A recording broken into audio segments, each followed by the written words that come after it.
तुम्हारे घर में कोई बीमार हो जाए और बेहोश हो जाए, दवा भी दी, इंजेक्शन भी दिया,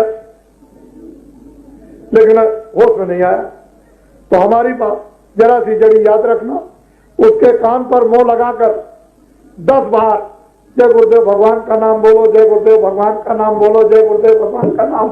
जब तुम 10वां बार बोलोगे तो धीरे से वो आंख खोल देगा, होश में आ जाएगा। जब होश में आ जाए, आपको पहचानने लगे, तो उससे पूछना कि भाई ये बताओ कि जय गुरुदेव भगवान का नाम बोला तो तुमने किसी आदमी को देखा है, किसी मनुष्य को देखा, तो वही बताएगा कि किसको देखा, कैसा था। तुम इसको अच्छी तरह से, हर तरह से परीक्षा, लेकिन जब तुम कुछ परीक्षा करोगे नहीं, उसको समझोगे नहीं, तो फिर बड़ा मुश्किल है। जो आपके सामने आपने कभी भी इस तरह का दृश्य आपने यहाँ प्रयागराज में नहीं देखा, जो आपको ये दिखाई दे रहा है आंखों से इस तरह का। तो आप इसको ऐसा नहीं, आप जरा पहली तारीख को हो जाने दीजिए, मेरे मंच पर आकर के आप इस दृश्य को देख लीजिए, तो आपकी समझ में आ जाएगा। ये सारे देश के अंदर इस जो अपनी सनातन परा विद्या है ईश्वर प्राप्ति के लिए, इस जीवात्माओं के कल्याण के लिए, तो आपको नहीं मालूम कि कैसे चालू होगी। आप तो जानते हैं, जीवों को तो लाभ होने चाहिए। ये तो सबके लिए समा, ये सबके लिए उसकी दया बरसेगी।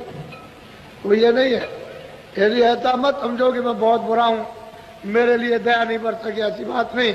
वो तो जब धारा चलती है तो उसमें कूड़ा कचरा कौन देखता है? जो ज्वार भाटा आता है, जब समुद्र से जब वो ज्वार भाटा आता है, तो बड़े बड़े स्टीमर और बड़ी बड़ी गंदगियां वहां पड़ी रहती है, उसको साफ को लेकर के वो स्टीमर और साफ लेके चला जाता है। ऐसे मालिक की दया का जब ऊपर से बेग चलेगा, लेकिन आप उसके लिए जरा तैयार तो रहो। किनारे पर किनारा तो पकड़ लो, कि किनारे पर जरा तो बैठे रहो, कम से कम रोज कि ज्वार भाटा है वो एक ही बार, ये सब के सब जो इंतजार कर रहे हो, सब एक ही साथ चले जाओ, निकल।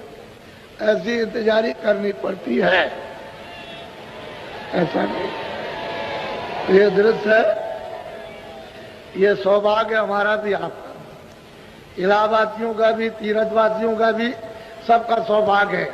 ऐसा नहीं किसी एक का हो, सभी का, जितने भी यहाँ रहते हैं सबका अहोभाग।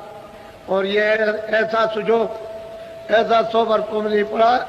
और ये कोई भी मल्लाह या कोई भी हमारे ब्राह्मण पुण्य ये समझते हो कि बाबा जी कोई कब्जा करने आए, तो हमारा ये काम नहीं है। हमने तो काम किया और करने के बाद चले गए। कौन आता है, कब फुर्सत मिलती है? अरे भाई ये तो किराए का मकान है, पता नहीं किस दिन पूरा हो जाए।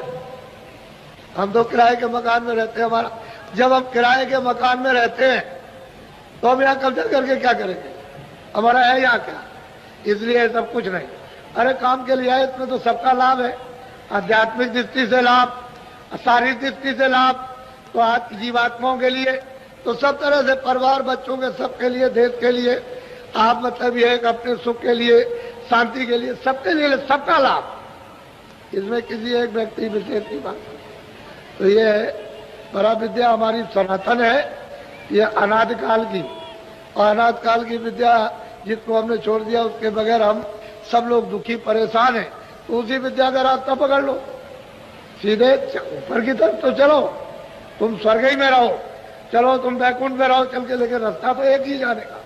जब तुम्हारी इच्छा हो तो स्वर्ग में रह जाना, वैकुंठ में रह जाना, पारब्रह्म में रह जाना, ब्रह्म में रह जाना, परे चले जाना, लेकिन यहाँ से चल तो चलो, निकलो तो यहाँ से। लेकिन आप यहाँ से निकलो, अंधेरे में पड़े रहोगे तो बच्चा, तब तो आपको कोई सुख नहीं मिलेगा। ये सब चीजें अपनी अपनी जगह पर सत्य है, जो जिसकी जगह अपनी जगह बिल्कुल निश्चित है, इसलिए आप उसको अदल बदल नहीं सकते हो। और महात्माओं ने किसी को बुरा नहीं कहा, सबको अपनी अपनी जगह की स्थापना, और आप खुद पूजा की और खुद आपसे कराई और करा करके सीधे ले चले, तभी तो कोई आदमी छेड़ता छाड़ता नहीं है। अरे जिसके राज में रहोगे उसके अनुकूल चलोगे, खुश हो जाएगा। अब गोस्वामी जी महाराज कहते हैं कि वो बिलो को राम मुस्काई, कहते हैं मैं उसके अनुकूल रहा तो मुझे देख करके, मैं उनको देख करके वो प्रसन्न हो गए। कहा अच्छा तुम